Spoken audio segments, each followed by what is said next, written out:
네, 여러분 반갑습니다. 조진모입니다.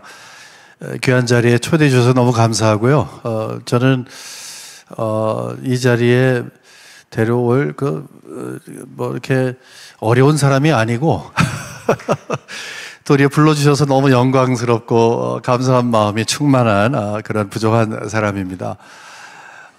이렇게 저는 사실 올 봄에 초에 조영길 장로님께서 미국으로 전화를 주셨어요. 그래서 제가 쓴 논문을 이제 수업 시간에 읽으시고 그거를 쭉 풀어서 좀 설명했으면 좋겠다 이렇게 말씀을 하셨습니다. 그게 동기가 돼서 시작이 되어서 여기까지 왔는데 여러분 이게요 굉장히 긴 논문입니다. 38페이지짜리 논문입니다.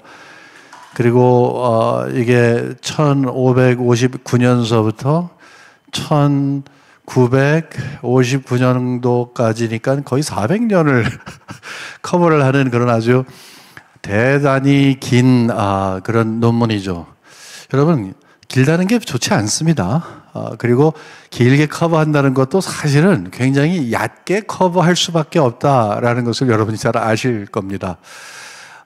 저는 지금까지 참 오랫동안 역사를 가르치면서 교회사를 가르치면서 이제 세 가지의 그런 사명을 지니고 있습니다. 첫째는 역사를 별로 이렇게 좋아하지 않는 분에게 이제 역사를 소개하면서 역사는 너무너무 흥미롭고 정말로 재미있는 겁니다라는 것을 이제 설득 드리는데 강의로 드려야 되기 때문에 좀 부담감이 있지만 어쨌든 그게 제 사명이고요. 또 일반 역사에 대한 관심이 있으신 분에게는 일반 역사뿐만이 아니라 교회사를 좀 관심 가지십시오라고 하는 그런 사명이 저에게 있고 교회사를 좋아하시는 분들에게는 우리 공감대를 형성하면서 이제 하나님께서 역사를 주관하시는 것을 함께 누리며 또 이 사실을 주위의 분들에게 좀 함께 전할 수 있는 그런 사명이 우리에게 있습니다라는 그런 공감대를 형성하고자 하는 것이 제 목적 중에 하나입니다. 여러분 역사 좋아하시는지 모르겠어요. 근데 일반적으로 역사하게 되면은 우리 한국은 주입식 교육이잖아요. 그래서 언제 누가 무엇을 어떻게 뭐 왜까지는 몰라도 우리 한국의 역사에서는 왜는 별로 안 가르치는 것 같아요. 주로 외우는 것만 가르치는 것 같아요.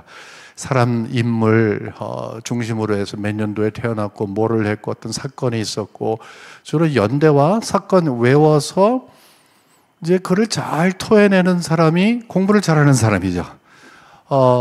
그래서 이제 모두 역사 시험을 보기 전에 우리 세계사든 아니면 한국사든 시험을 보기 전에는 시험 들어갈 때 다들 이러고 들어갑니다. 왜냐하면 가득가득 채워놨기 때문에 혹시 이렇게 흘릴까봐 그래서 가득 채워놓고 이거 큰일 나죠. 만약에 흘리면 그 다음에 들어가서 다 쏟아낸 다음에는 다들 이렇게 털고 나옵니다.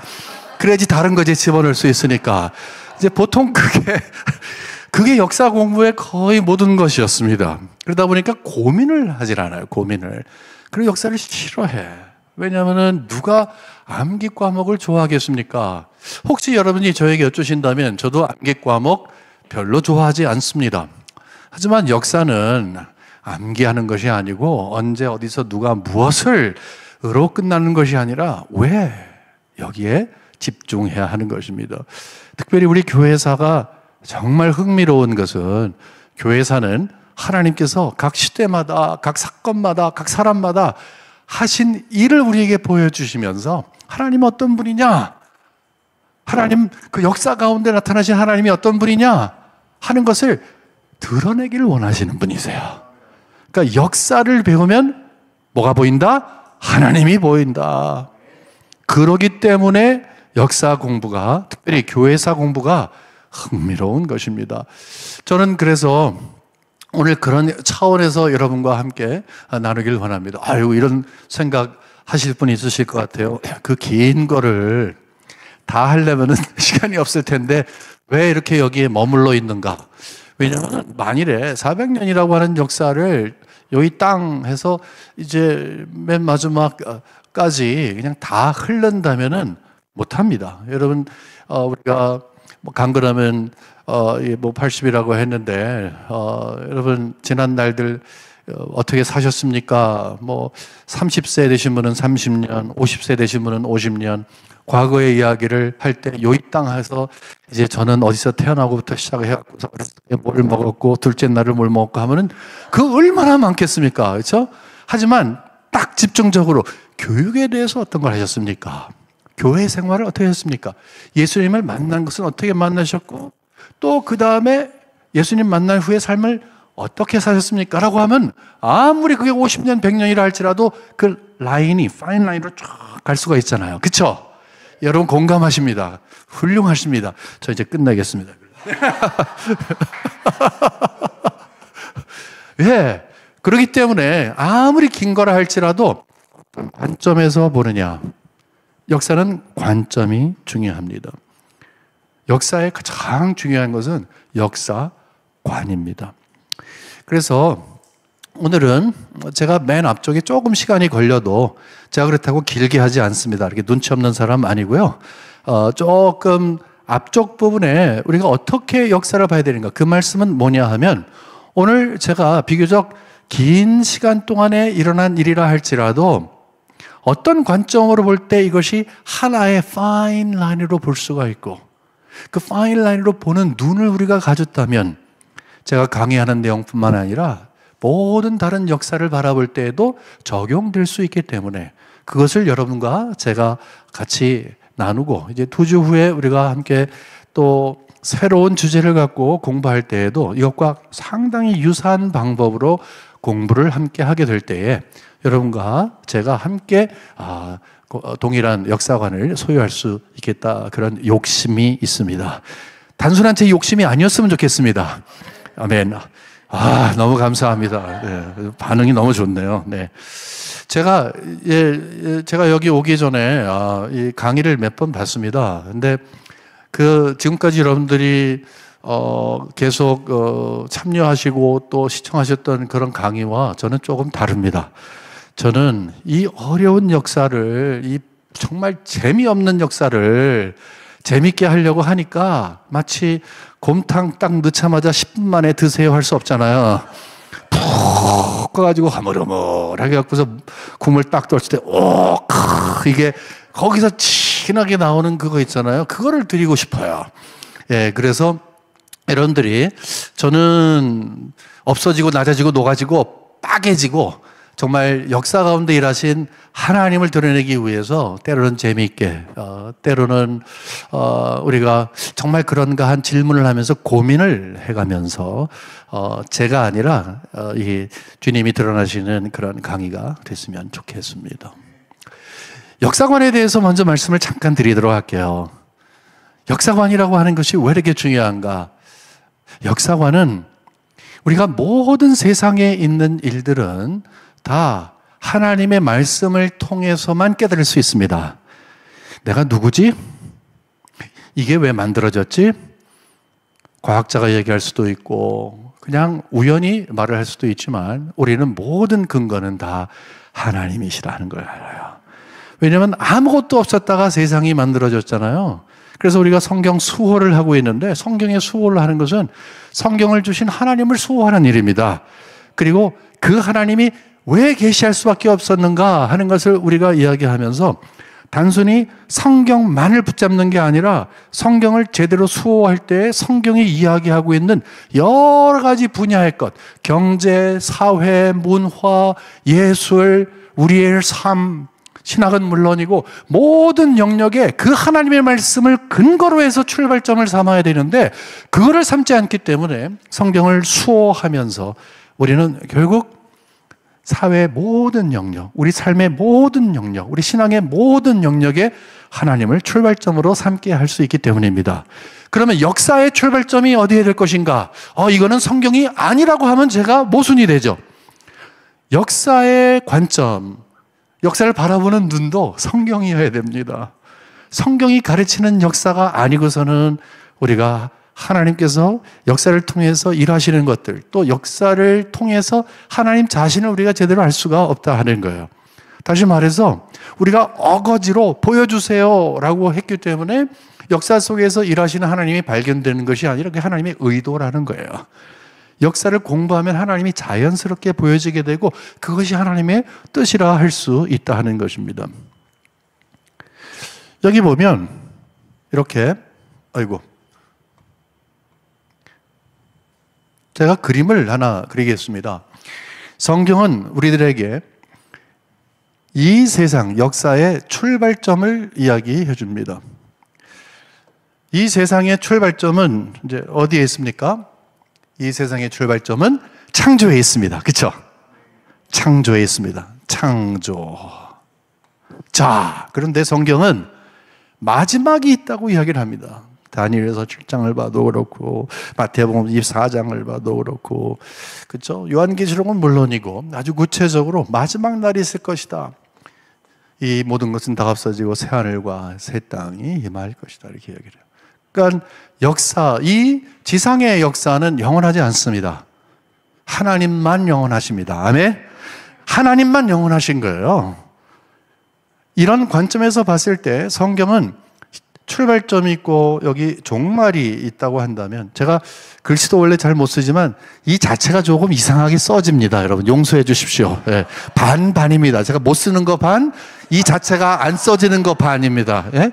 그러니까 초등학교를 제가 지금 좋은 데를 못 나왔습니다. 저기 경기도에서 나왔습니다. 2학년까지, 그리고 3학년 때 서울 올라왔는데, 그런데 출발점이 여기에 있습니다. 그 다음에 마지막이 있습니다. 그뿐만 아니라 요게 그냥 있는 게 아니라 방향성을 이야기합니다. 방향성, 어디로 가고 있다는 것입니다.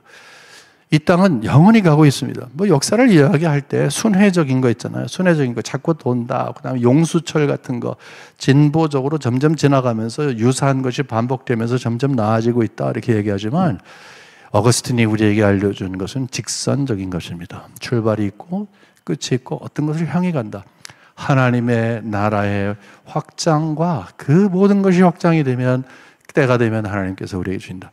분명한 목적을 가지고 간다. 여러분, 팍 쏜 화살이 앞에 이 화살표가 없으면 어떻게 될까요? 빙빙빙 돌겠죠. 역사도 마찬가지죠. 팍 쐈는데 분명하게 갑니다. 별일이 다 있죠, 역사 가운데. 그러나 갑니다. 그런데 그 중간에 바로 예수 그리스도의 십자가 사건이 있어요. 제가 한 것이 아니라 하나님의 말씀이 있는 거야. 성경은 우리들에게 그리스도를 통한 구원을 약속하시고 그 구원을 이룬 하나님 아들 예수 그리스도를 통해서 우리에게 어떤 특권을 허락하시는가, 은혜를 베풀어 주시는가를 알려주시잖아요. 십자가의 복음, 그리스도의 죽으심과 부활, 이것이 중심이 되는 것이고, 구약은 오실 예수님, 신약은 오신 예수님과 오실 예수님, 이렇게 이야기를 하고 있습니다. 하나님의 나라의 확장 가운데서 주님께서 교회를 시작하셔서 초대교회 한 5세기, 1세기부터 한 5세기 정도까지 보고요.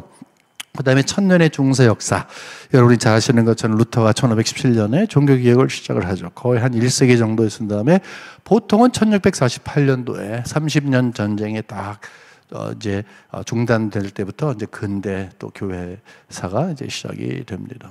우리는 지금 어디 있는지 모르겠지만 한 이 정도에 있는 것 같습니다. 대충 여러분 아시겠죠? 이 가운데 있는데 제가 말씀드리려고 하는 포인트는 뭐냐면, 우리는 전체적인 걸 보면서 교회사를 보자, 그거예요. 전체적인 것은 하나님께서 처음부터 창조하신 다음에 타락을 했기 때문에 예수님이 오신 것이죠. 그렇죠?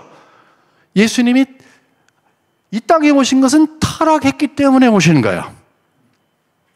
두 번째 아담으로 오셨어요. 첫 번째 아담이 실패한 것을 두 번째 아담이 순종으로 결국 완성하신 것이죠. 대속의 죽음을 죽으신 것이죠. 누구든지 그리스도를 믿으면 영생을 얻는다, 이 말씀을 하고 있습니다. 그렇기 때문에 보통 창조, 타락, 구속, 종말, 이것을 기독교적인 세계관의 가장 중요한 뼈대라고 봅니다. 이 기독교적인 세계관은 곧 역사관이기도 합니다. 그리고 이것은 그리스도를 중심한 구속 역사라고 이야기합니다. Redemptive History라 이렇게 얘기를 합니다. 그러면 이 구속 역사, 커다란 구속 역사 가운데 이 교회사는 어떻게 되느냐? 지난 2000년간의 교회사는 어떻게 되느냐? 2000년간의 교회사는 매우 간단합니다. 하나님이 구속 역사 가운데 커다란 구속 역사 가운데 교회사를 주관해 가십니다. 여러분 성경을 바라보면 구약시대에는 하나님께서 이스라엘 백성을 부르시고 뭐 등등등 많이 있잖아요. 거긴 너무 현저하게, 정말 영어로 말하면 텐저블하게, 너무너무 사실적으로 하나님께서 그들의 역사를 인도하시는 것을 봅니다. 구약시대도 마찬가지고 신약시대도 마찬가지예요. 근데 우리는 어떤 생각을 하냐면 교회 역사는 따로 논다고 생각해. 아닙니다. 구약의 하나님이 신약의 하나님이시고 동일한 하나님, 모든 2000년의 역사의 하나님이십니다. 이 전제를 우리가 가만히 살펴보면 그렇구나, 하나님께서는 역사를 통해서 무엇인가를 드러내기를 원하시는구나 라는 이 생각을 갖게 되고, 그 하나님께서 모든 역사 가운데 일하신 모습을 통해서 우리가 큰 그림 안에서 구속 역사를 이루시는 하나님을 발견하는 것입니다. 자그마한 이 파편들이 모두가 다 합쳐지게 되면 큰 구속 역사가 되는 것이고, 작은 파편들은 구속 역사를 이루시는 하나님을 드러내는 증거가 된다, 이렇게 볼 수가 있습니다. 이 가운데서 오늘 우리 이 강의의 주제가 장로교회사의 분열이 어떤 것인가, 이거에 대한 거예요. 조장로님께서 왜 저에게 이 분열사를 읽고 부탁을 하셨는가, 이렇게 봤더니 여러분 아마 여러분들 나름대로 생각을 하실 거예요. 다른 것이 아니라 장로교회 분열사 그 깊은 곳에 있는 어떤 그것이 있는데, 그것이 바로 성경관이에요. 성경관이 교회의 분열에 너무너무 핵심적인 역할을 했다 하는 것입니다. 그러면 이런 생각하실 거예요. 장로교는 그래도 다른 교단보다 훨씬 더 성경적이고 좀 안전하지 않습니까? 여러분, 우리 장로교회를 볼 때 우린 너무 한국적인 장로교회만 봅니다. 우리 한국 장로교회는 정말 건강한 편이고, 그리고 자체적으로 정화할 수 있는 그런 나름의 능력이 있습니다. 우리 나름대로 다는 아닙니다만은 우리 한국교회 장로교회는 비교적 다른 나라의 또는 이 장로교회가 시작된 그 곳으로부터 시작해서 쭉 온 흔적들을 봤을 때에 그 어디보다도 더 성경적인 교회를 만들기 위해서 노력을 합니다. 때로는 부족하고 연약해서 그렇지 가급적이면 성경적인 교회가 되려고 많이 노력을 합니다.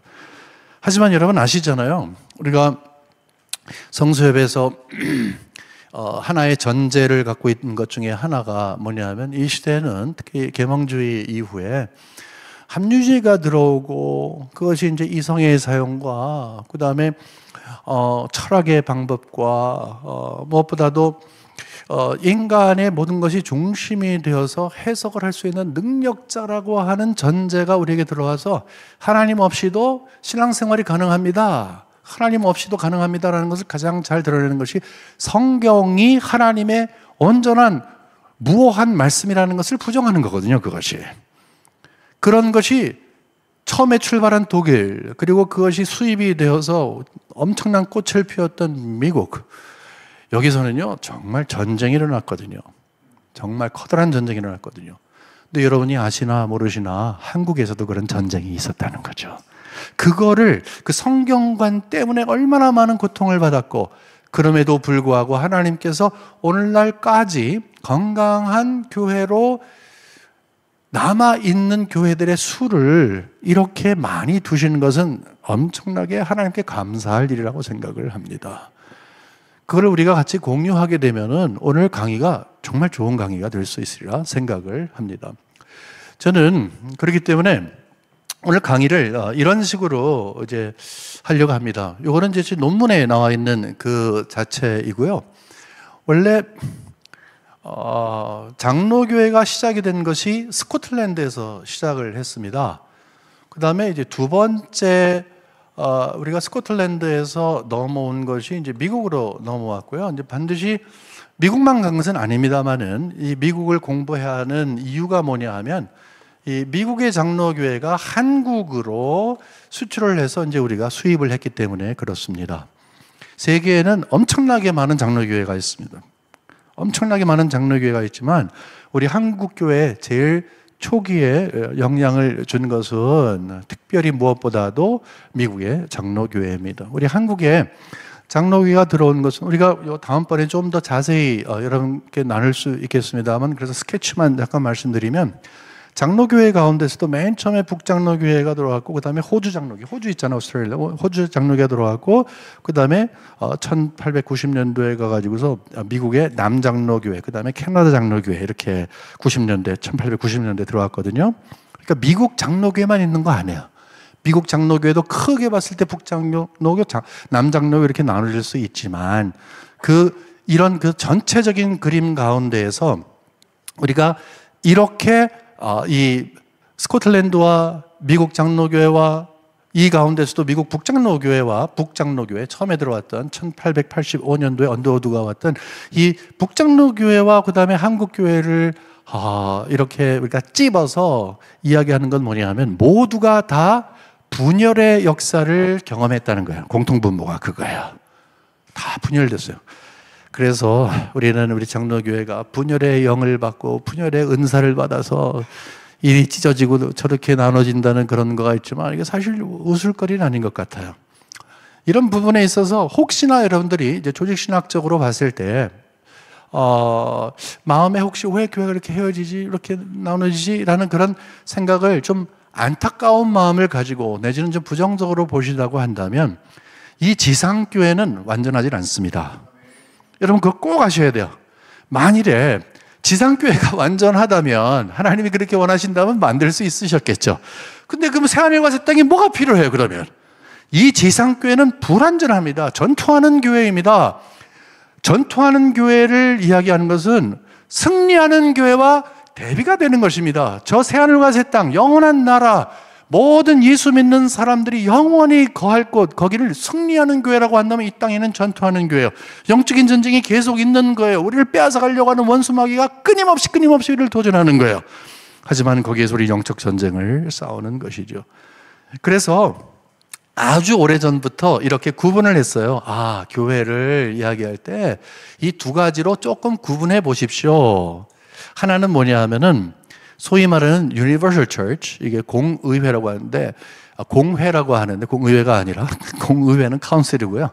공회라고 하는데, 우리가 사도신경을 하나님 앞에 드릴 때에 이 공의를 믿사오며 그렇게 이야기하잖아요. 그러니까 예수님을 믿는 모든 사람들, 옛날에 있고 지금도 앞으로도 믿을 모든 사람들 다 교회라고 하는 것이죠. 그래서 교회는 건물이 아니다라는 이야기를 할 때 출발점을 바로 거기서 삼는 것이죠. 다 예수 그리스도의 피를 갖고 그리스도와 연합된 사람들, 모든 이 지상에 있는 모든 사람들을 다 이제 결국은 하나의, 이거를 이제 비가시적인 교회와 가시적인 교회로 뒀을 때, 비가시적인, 이 가시가 있을 때 뭐 생선 가시가 있다는 그런 의미가 아니라, 이제 영어로 눈에 보이지 않는 invisible church, invisible, 보이지 않는 교회. 그 다음에 가시적인 교회는 이제 눈에 보이는 교회, visible church, 이런 식으로 해서 이제 구분을 하게 되는데, 이 가시적인 교회는 여기 앞에 있는 교회, 또 저쪽 뒤에 있는 교회, 옛날에 평양에 있다가 없어진 교회, 그 다음에 여러분 그 소아시아에 있었던 7교회 다 가시적인 교회예요. 가시적인 교회는 어떤 특징이 있어요? 이따가 없어지는 거예요. 뭐 싸움도 하고, 고린도전서 여러분 보세요. 문제 많아요. 예. 고린도후서 2장 4절에 보게 되면은 바울이 내가 눈물로 쓴 편지로 하면서 잃어버린 편지에 대해서 이야기하잖아요. 사도 바울은 울린 교회야. 고린도 교회가 대단합니다. 그러니까 이 지상교회는 완전하지가 않다. 이 두 가지를 여러분 구분하시고, 이제 그러니까 온전하지 않으니까 그냥 대충 까있고 이런 거를 이야기하는 것이 아니고, 그럼에도 불구하고 이 지상교회 사명을 하나님이 허락해 주셨기 때문에 우리가 하나님의 말씀대로 삶의 규범과 또 우리의 신앙의 중심을 삼고, 그리고 그것을 우리가 지켜가고, 그리고 후대에 계승하기 위해서 어떤 노력을 할 것인가, 전하기 위해서 어떤 사명을 감당할 것인가를 아주 구체적으로 고민하고 실천하는 것이 교회 사명이고, 그것을 제대로 하면 우리가 그냥 이거는 건강하지 않아가 아니라 말씀대로 서 있는 교회, 교회인가요? 그런 성도님들이 되는 것이 건강한 교회가 되어지는 것입니다. 거기에서 우리가 도전을 받고 해법을 찾아가야 할 것입니다. 예, 그렇게 해서 우리가 스코틀랜드와 미국과 한국 교회를 보게 되는데, 이제 부탁드리고자 하는 것은 좀 우리 한국 교회 출발점과 그다음에 평양신학교 등등 해서 이렇게 하는 것을 요 다음번에 제가 강의할 때 말씀드릴 테니까 그거 꼭 여러분 참고해 보시고, 오늘은 좀 폭넓고 좀 얕게 가보도록 하겠습니다. 자, 그러면 여기에서 이제 우리가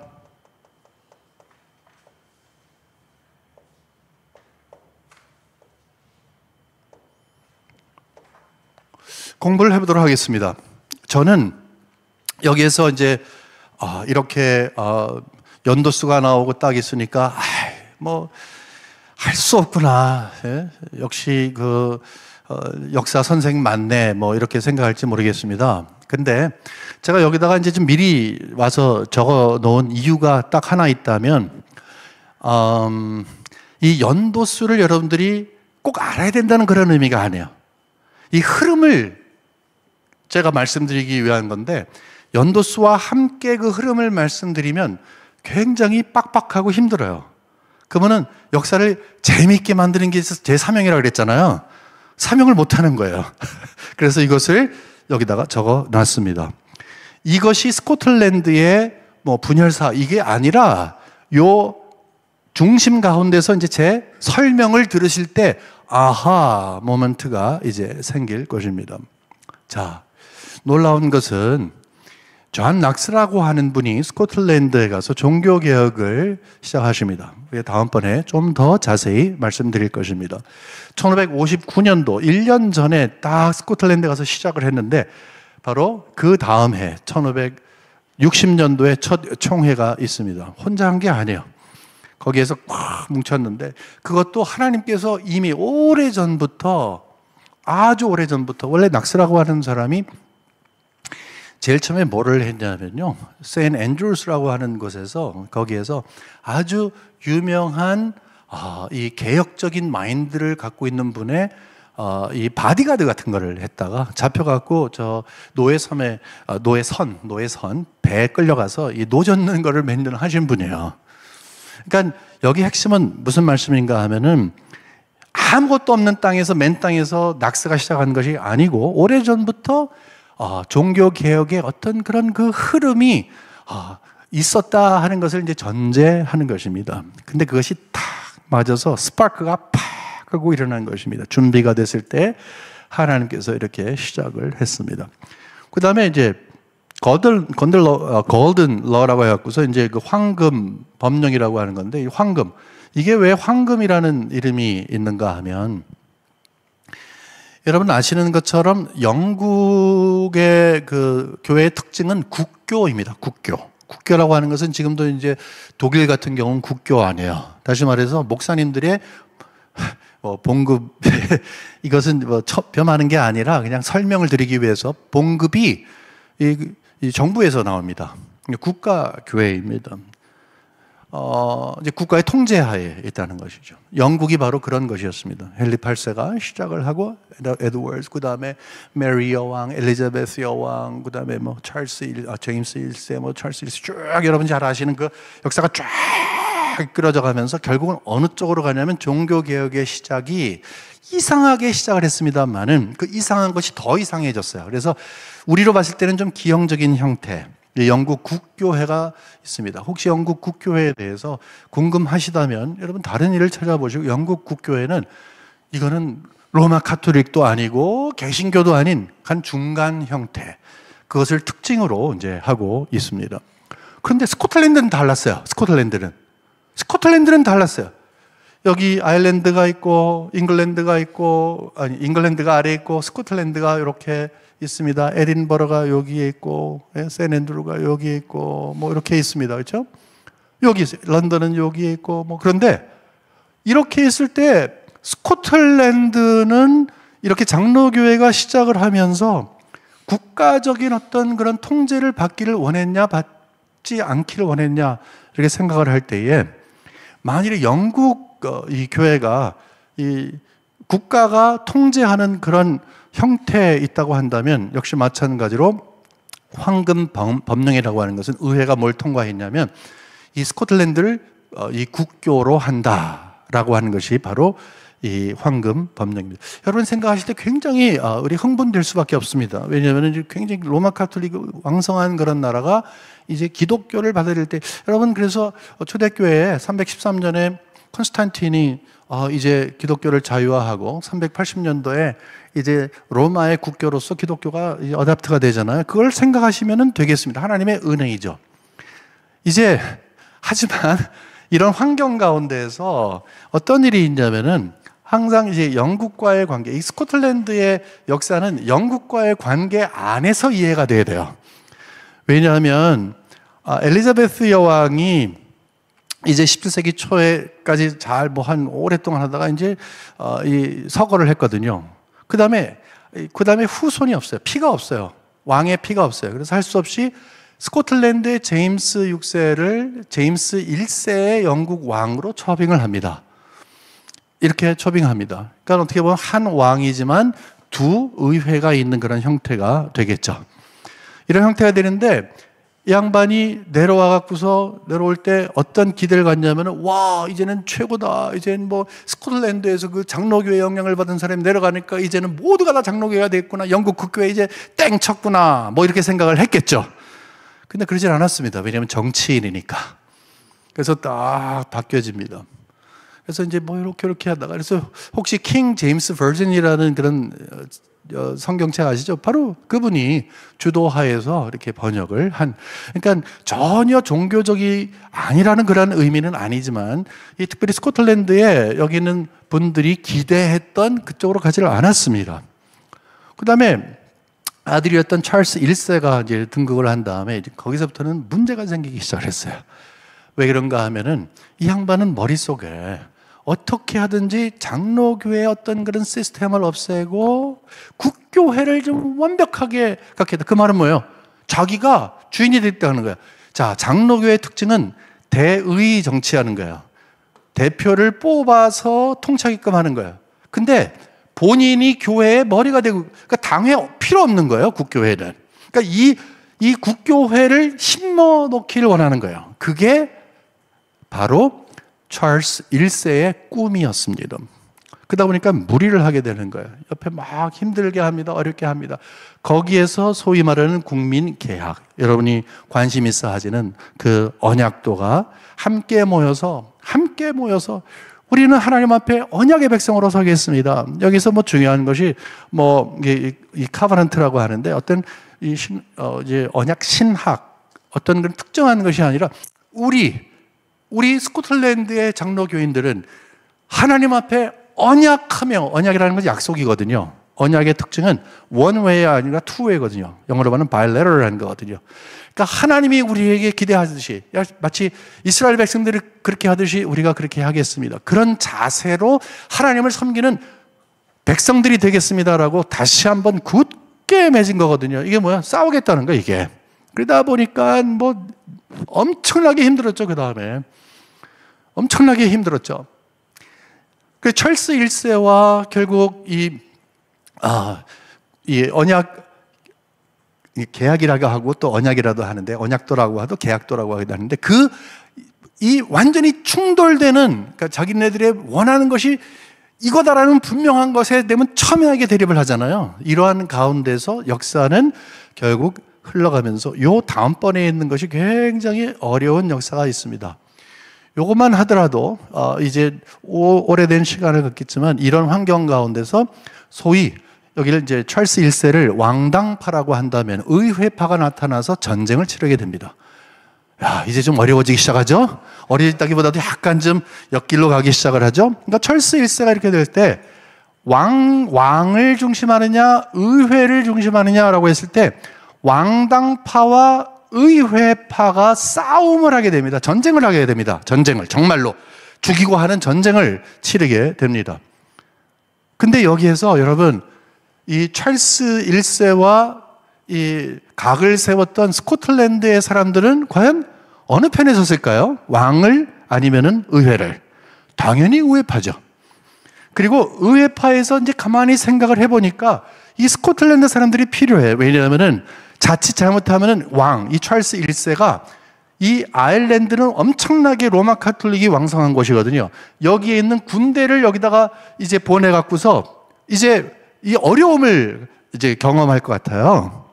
그러니까 그러다 보니까 이 의회파에서 이 스코틀랜드의 사람들에게 이야기를 하죠. 너희들 뭘 원해? 원하는 대로 해줄게. 우리와 함께 이겨나가자. 그런 거예요. 그러니까 찰스 1세가 안 그래도 미운데, 왕이 미운데, 엄청나게 밉잖아요. 그래서 우리 도울게. 그래가지고서 결국 이 스코틀랜드에서 도와서 이 의회파가 왕당파와 싸워서 무찔러서 이깁니다. 전쟁에서 이겨서 찰스 1세는 결국 교수형을 당합니다. 엄청난 일이에요, 이거. 엄청난 일이에요. 그러니까 핍박하던 그가 결국은 의회파에게 같은 왕의회가 있었는데 당해갖고 죽게 되는 일이 있었습니다. 승리하게 되는 것이죠. 그 다음에 시간이 지났는데 1660년도가 돼가지고서 찰스 2세가 나왔는데, 찰스 2세가 나와서 1660년도에 또 뭐가 있었냐면 왕정 복고를 합니다. 왜냐하면 그 다음에는 의회가 딱 장악을 하고 왕은 완전히 없어졌었는데 나중에 약속을 해갖고 다시 세운 다음에 이제 찰스 2세가 딱 들어온 다음에 그 다음에는 국물 없죠. 그래서 다시 복고를 합니다. 1660년대 이후에 굉장히 모든 장로교회, 모든 청교도들이 굉장히 어려워지는. 그래서 혹시 여러분 존 오웬에 대해서 아시는 분이 계시다면 존 오웬의 이 글 가운데서 바로 이 가운데서 고통을 받았던 백성들에게 히브리서를 통해서 설교했던 내용이 바로 그 히브리서에 대한 강해가 바로 여기에 있습니다. 근데 놀라운 것은 여기에 끝나질 않는 거예요. 제가 지금 스코틀랜드는 조금 길게 이야기를 합니다. 왜냐하면 여러분들이 관심이 있어 하시니까. 그 다음에 놀라운 일이 있었는데 명예혁명이라는 게 있었어요.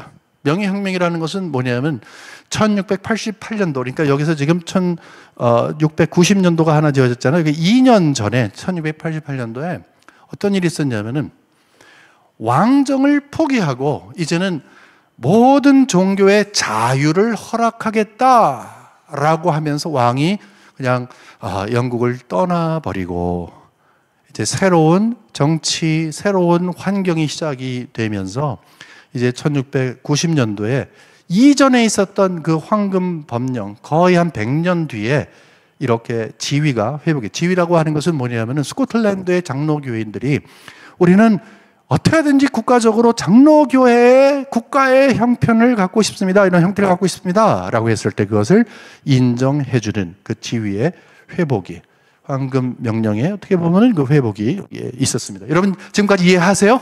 네, 좋습니다. 저보다 더 초롱하신 것 같습니다. 예, 초롱하시니까 너무 좋습니다. 여기까지는 좋은 이야기고, 그렇죠? 그 다음에 이제 좀 슬픈 이야기를 좀 이제 계속 해야 되는데, 이제 그것이 바로 여기에 있는 내용입니다. 자, 그 다음에 이제 교회가 조금 어려움을 경험하게 됩니다. 그게 뭐냐면은 가장 대표적으로 이제 시작이 된 것은 바로 이제 세기를 넘어서 1707년도. 그러니까 평화를 얻었잖아요, 일종의. 종교의 자유를 얻었잖아요. 그것까지는 굉장히 좋았는데 1707년도에 연합법이라는 게 생겼어요. 이건 뭐냐면은 아까 말씀드린 것처럼 이 영국과 잉글랜드와 스코틀랜드, 이 북쪽에 있는 스코틀랜드의 한 왕이 스코틀랜드의 의회와 영국 의회, 두 의회가 있었잖아요. 그러니까 다른 국가예요, 사실. 의회가 다르니까. 근데 그거를 한 왕 아래 모두 통합한다. 그러니까 의회가 하나가 되는 거예요. 그게 바로 연합법이에요. 여기서부터 어려워지기 시작하는 거예요. 여기서부터. 왜 그런가 하면 가만히 보니까 이제 장로교회 사람들이 이제 너무나 힘도 많이 있고 스스로 뭔가 움직일 수 있는 어떤 동력도 생기게 되니까 평신도 추천령이라는 것을 의회에서 통과하게 됩니다. 다 적용이 되는 거예요. 여기도 다 적용이 되는 거예요. 그냥 이 말은 뭐냐 하면은 세금을 많이 낸 지방의 지주가 그 지방의 교회의 목사를 임명할 수 있는 권한을 주는 거예요. 어떻게 이럴 수 있지? 여러분, 중세교회에서도 그런 일이 있었어요. 중세교회에서도 이제 막 커다란 교회, 뭐 큰 도시에 가는 그런 교회뿐만이 아니라 그 영주 제도 하에서 그 마을 교회라고 있었는데, 마을 교회에 목사가 누가 되느냐? 그 영주가 마음에 드는 사람. 왜냐하면 결국은 이 페이를 거기서 가니까, 돈을 거기서 지불하니까 내 마음에 드는 사람이 이제 거기서부터 엄청나게 타락하고 굉장히 어려워지고, 이것이 결국은 종교개혁의 뿌리가 되고, 뿌리가 된 건 긍정적인 의미가 아니라 하나의 도화선이 되는 여러 개 중에 이제 하나가 되었다는 것이 있습니다. 평신도 출천이요, 말이 아니잖아요. 여기서부터 이제 사람들이 이런 생각을 하게 됩니다.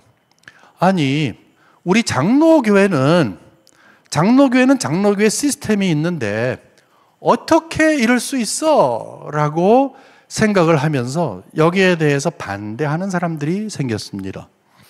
반대하는 사람들이 첫 번째 나왔어요. 우리 이거 아니야. 이거 성경적인 교회 아니야. 그래서 1차 분열이 됐습니다. 2차 분열은 내가 원하는 저쪽 사람이 오면 좋겠는데 이상한 사람이 와서, 왜냐하면 돈 많은 사람이 이제 꽂아 놓으니까 정치적인 사람이 오잖아요. 말씀 안전하고 그런 사람이 오잖아요. 그러니까 결국 이런 사람들이 싫습니다라고 해서 분열해서 나가고, 그 다음에 한참 뒤에는 결국은 누가 나갔냐? 이제 이거 평신도 추천령 없애주세요라고 총회에 딱 올렸는데 결국 예스 아니고 노라고 이야기를 했습니다. 그때 여기 소망 없다라고 해서 엄청나게 많은 사람들이 이제 뛰쳐 나왔습니다. 오케이? 이렇게 나왔을 때에 우리는 보통 이렇게 생각을 합니다. 겉에 보기에 연합법 이후에 평신도 추천령 때문에 이렇게 됐구나. 그러니까 이 장로교회가 제도가 이렇게 되는데 제도와 좀 다른 것 때문에 못 참고 사람들이 나왔구나라고 생각하지만 그것이 아니라는 것이죠. 그것이 아니고 결국 여기에서 이거 없애야 되지 않겠습니까? 이거보다는 정말 장로교회가 하나님의 말씀 중심이고 우리는 웨스민스터 신앙고백서를 지니고 있고 이대로 돼야 되는 거 아닙니까? 웨스민스터 신앙고백서가 이야기하는 장로교회 모습이 이거 아닙니다 라고 이야기하던 사람들은요, 다 총회에 가서 뭐 박탈을 당한다든지 불이익을 당한다든지, 다시 말해 총회가 무엇인가 꽉 힘을 갖고 있었어요. 얼마나 힘들어요. 그러면 힘들고 어려운 거를 총회에다가 다 이야기하면은 다 들어줘야 되는데 거기에서 그걸 안 한다는 거죠. 장로교회적인 것, 다시 말해서 하나님의 말씀 중심으로서의 교회 교리를 부정하는 것. 왜 그런가 생각해 보면 이미 아까 말씀드린 것처럼 스물스물 이 교회에 들어온 자유주의, 아직까지는 자유주의는 아니고 초창기에는 계몽주의, 그리고 이성을 중심으로 하려고 하는 사람들의 이 타협하는 사람들이 결국은 총회를 꽉 쥐고 있던 거예요. 총회를 쥐고 있던 사람들이 누구라고요? 하나님의 말씀에 대한 권위를 인정하지 않는 사람들이 쥐고 있던 거예요. 그러니까 단순히 볼 때 이 평신도 추천령이라고 하는 바로 이것 때문에 사람들이 못 참고 나와서 교회를 분열했다고 생각하지만 그게 아니라 하나님의 말씀에 대한 권위를 인정하지 아니한 사람들, 이성을 인정하고 계몽된 사람들, 타협하려고 하는 사람들, 사람의 생각이 더 중요하다고 생각하는 사람들, 성경을 과학으로 읽어야 된다고 생각하는 사람들, 이런 사람들과 함께 있을 수 없기 때문에 결국 나온 거예요. 그 사람들이 꽉 잡고 있으니까. 여러분, 이거 슬픈 이야기입니다. 그 남은 분들은 결국은 이 국교회, 그 스코틀랜드에 있는 국교회에 있는 장로교회 안에서 있는 분들은 결국은 이 시대적인 흐름 가운데 편승했던 분이고, 여기 나온 분들은 결국 성경적인 교회를 세우기 위해서 나왔고, 지금 현재 비록 소수이지만, 아주 소수이지만 그나마 정말로 하나님의 말씀의 권위를 인정하고 그 가운데서 여러분이 지난번에 스코틀랜드에 가서 발견한 그 보화와 같은 그런 전통은 바로 여기에서 나와서 하나님께서 성경적인 교회를 이렇게 원하시는데 라고 하면서 성경적인 교회를 이루고자 했던 그런 분들이 바로 여기에 후예가 되는 것입니다. 여러분 아시겠죠? 예. 이렇게 보고 그 다음에 이제는 우리가 속도를 조금 빨리 하겠습니다. 예, 아니면 오늘 밤 새야 됩니다. 예, 그거 큰일 나죠, 그러면요. 예. 그래서 이제는 조금 빨리 하겠습니다. 이제 미국으로 건너가게 됩니다. 미국으로 어떻게 건너가는가에 대해서는 요 다음 강의를 여러분이 들어주시고, 짧게 말씀을 드리면, 이제 결국은 스코틀랜드에서 시작되어서 아일랜드로 가게 되고, 결국은 뭐 스코틀랜드와 아일랜드, 다시 말해서 영국에 있는 이 장로교회가 나중에 미국으로 건너가게 됩니다. 미국으로 건너가게 되면 이제 미국이 이렇게 큰데 맨 위에는 이제 영국에서 온, 뉴잉글랜드 지방 영국에서 온 청교도들이 중심이 된다면 이제 뉴저지 북쪽하고 그다음에 뉴욕 쪽, 여기는 이제 화란에서 오신 분들, 그다음에 필라델피아를 중심으로 해서 그 뉴저지 아래쪽은 이제 장로교회가 굉장히 흥합니다. 그래서 동부로 보게 되면 이게 동부는 회중교회, 그다음에 이 개혁교회는 이제 네덜란드 화란교회고, 그다음에 뉴저지 남부하고 북쪽 그 필라델피아는 이제 장로교회가 흥합니다. 여기 이제 영국에서 스코틀랜드하고 아일랜드 중점으로 해서 이제 오신 분들이 여기에 이제 있게 됩니다. 어쨌든 간에 그래서 필라델피아에서 첫 노회를 하게 됩니다. 그 다음에 첫 대회가 그 다음에 10년 뒤에 있습니다. 대회가 뭐지? 대회라는 것은 미국이 워낙 크기 때문에 이렇게 나뉘어져 가지고서 미국을 딱 이제 전체로 봤을 때는 총회이지만 각 노회들이 조금 있는데 요쪽만 마치 자그마한 총회처럼 기능을 하게 한 것이 바로 대회예요. 우리 한국도 이 6.25가 있은 다음에 우리 장로교회에서도 내려와서 첫 번째 총회하지 않았습니다. 남부 대회를 했습니다. 왜냐하면 통일이 되면은 결국 총회로 다 같이 하려고, 우리가 장로교회 북한 이쪽에 있는 분들을 두고 총회를 할 수 없다 그래서 남부 대회를 했습니다. 그러니까 그 다음에 이제 첫 총회를 한 것이 바로 여기에 있습니다. 그런데 여기서 핵심적인 게 뭐냐면 바로 신조 채택입니다. 첫 대회가 있은 다음에 굉장히 흔들흔들했어요. 그 이유가 뭐냐 하면은 그때 당시에 이제 1차 부흥운동이 있었거든요. 여러분 1차 부흥운동에 대해서 이렇게 아시면 돼요. 혹시 자나란 에드워즈 아세요? 자나란 에드워즈. 그다음에 위필드 아세요? 휘필드.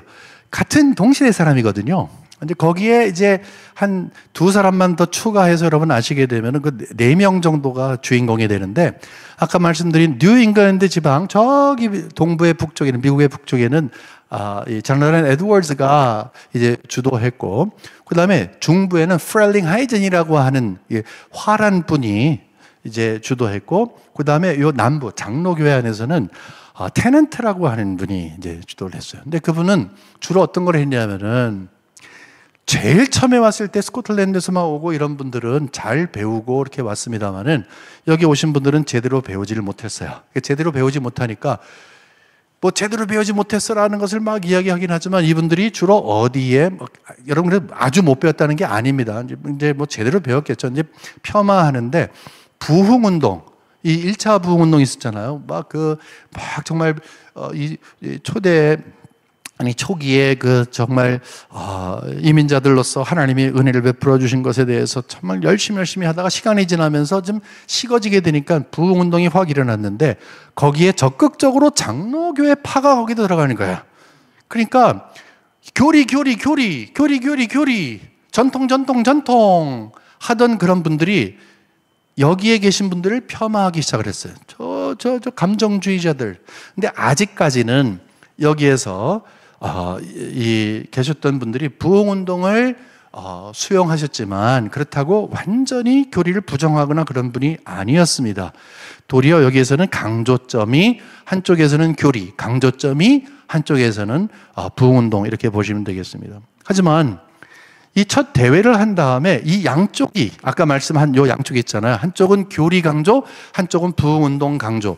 이 양쪽이 갈등을 갖기 시작을 했어요. 근데 왜 갈등을 갖기 시작을 했냐 하면은, 이 첫 대회 이후에 우리가 장로교회인데, 우리 장로교회의 특징 중에 하나는 웨스트민스터 신앙 고백서가 장로교회의 신앙 고백으로서 자리를 하고 있거든요. 딱하니. 장로교회의 가장 특징은 웨스트민스터 신앙 고백서입니다. 그런데 거기에 이제 사인을 하라는 거예요. 여기서 웨스트민스터 신앙 고백서가 말하는 모든 것들은 다 사실이고 나는 거기에 동의하겠습니다 라고 하는 것을 사인을 하라고 한 거예요. 근데 이 갈라진 거예요. 교리. 거기를 이제 구파 쪽이라고 한다면, 이제 신파 쪽에서는 아니, 어떻게 거기에 있는 걸 다 얘기를 하냐. 특별히 이제 저기 회중교회 중심으로 되어서 영향을 받았던 그런 분들은 그러면 이게 우리 양심의 자유, 신앙의 양심의 자유에 어긋난 거 아니냐.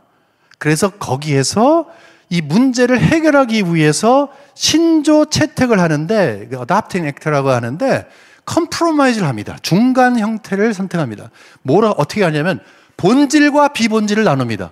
웨스트민스터 신앙고백서에 딱 보면서 본질과 비본질을 나눕니다. 본질과 비본질을 나눠요. 이게 냄새가 나기 시작을 하는 거예요. 거기서 냄새가 나기 시작을 하는 거예요. 왜냐? 여러분 생각을 해보세요. 여러분 뭐가 본질이고 뭐가 비본질이냐? 그거는 내가 생각을 할 때 본질과 내가 생각할 때 비본질이 있는 거예요. 저도 PCA 목사를 몇 년 했거든요. 지금 맨 처음에 교회를 갈 때 노회다가 이거를 보고해야 돼요. 익셉션이 있느냐. 다시 말해서 이제 웨스트민스터 신앙고백서가 이렇게 있는데, 그리고 헌법이 이렇게 있는데, 거기에서 네가 예외로 두는 게 뭐가 있느냐. 그 중에서 가장 중요한 것 중에 하나가 이제 예를 들어서 안식일에 대한 이야기야. 안식일에 대해서. 안식일날 우리는 이루고 있어야 돼요. 제대로 한다면. 그럴 수 없잖아. 근데 예를 들어서 그날 TV를 본다. 아니면 우리 아들이랑 함께 뭐 풋볼을 던져서 논다. 그럴 때 이거 원래 못하게 돼 있다는 거죠. 그걸 이야기해요. 나는 주일날 물론 경건하게 보내지만 필요에 의해서 지나치지 않게끔 하면서 나는 이렇게 쉼을 가지려고 한다라는 것을 보고를 합니다. 그리고 노회에서 오케이 해주면 괜찮아요. 아니면 그게 법에 걸린 거예요. 그런 것들이 있잖아요. 예를 들어서. 그러니까 사실 다 본질인데 거기에서 본질과 비본질을 나누면서 표류하기 시작을 합니다. 거기에서 미국적인 장로교회가 만들어지기 시작을 합니다. 미국적인 장로교회. 자, 이런 환경 가운데서 분열을 하게 됩니다. 이 1741년도는 1차 부흥 운동 가운데 사실은 뭐 완전 좌파, 우리가 생각하는 뭐 이 구파 신파가 아니라 이제 제일 처음에 이렇게 해요. 올드 라이트 빛, 뉴 라이트. 그다음에 올드 사이드, 뉴 사이드. 그다음에 올드 스쿨, 뉴 스쿨 뭐 이런 식으로 이제 이야기를. 그 말씀은 뭐냐면 이게 점점 자라가게 되는데 올드 라이트, 뉴 라이트 여기는 맨 처음에 이제 부흥 운동가 맨 처음에 시작할 때 이게 테넌트 이분에 대해서 말씀했는데 그것이고 이 뉴 사이드와 올드 사이드는 실질적으로 이 첫 번째 요거가 이제 첫 번째이고 두 번째는 이제 어떤 거가 핵심이 되냐면은 지금까지는 어떻게 보면은 성경에 근거해서 구령 사업이 먼저이냐 아니면 교리를 충실하게 하는 게 먼저이냐 해서 신과 구가 갈렸다 그랬잖아요. 지금까지 이해하시죠? 예, 감사합니다.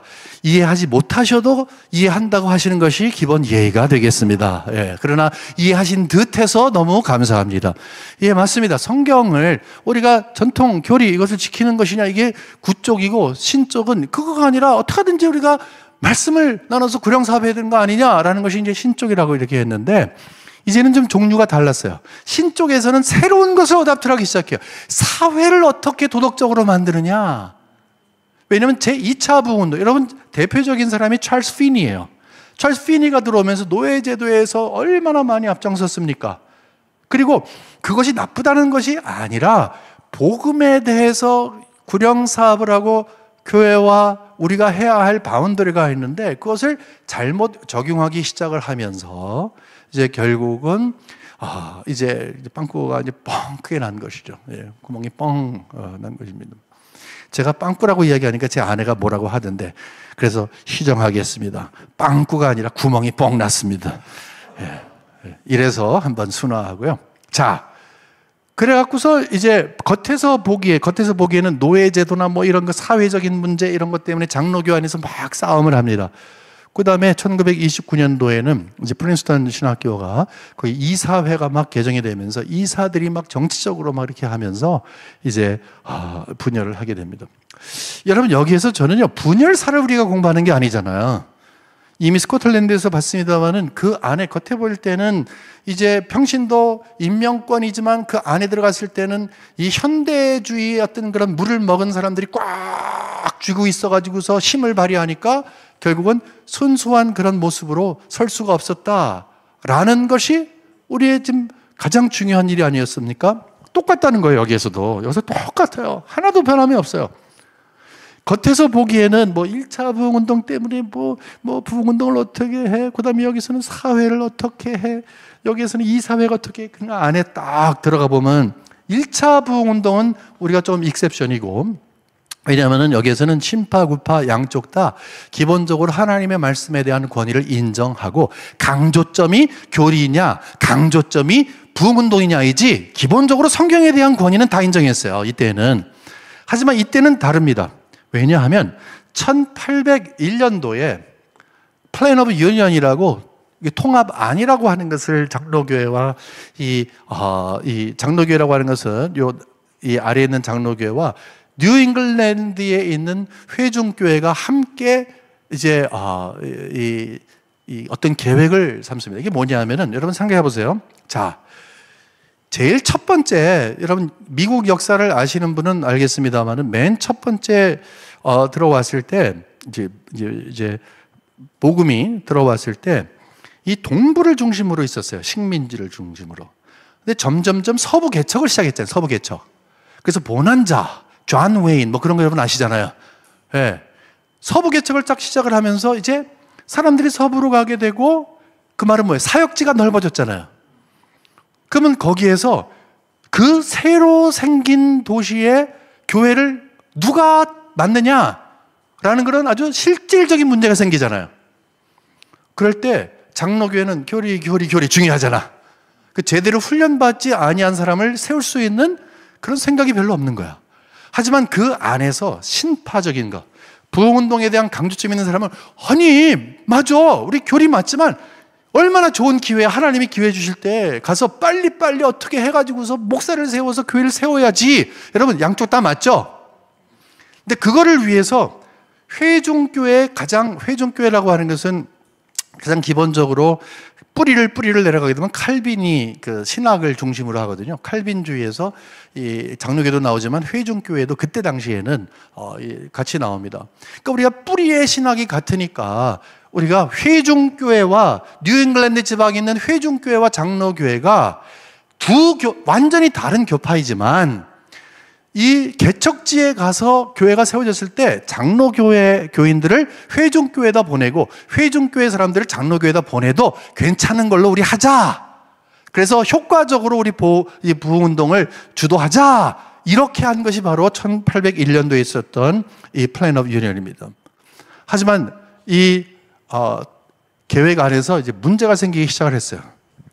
딱 문제가 생기니까 뉴잉글랜드 지방이라고 하는 것은 이제 보스턴이나 뭐 예일이 있는 그 커네티컷에 있는 그런 지방인데, 거기는 어떤 특징이 있냐면 이 독일이나 프랑스나 이 대륙에 있는 지식층에 있는 사람들하고 교류를 많이, 하버드가 있잖아, 하버드가.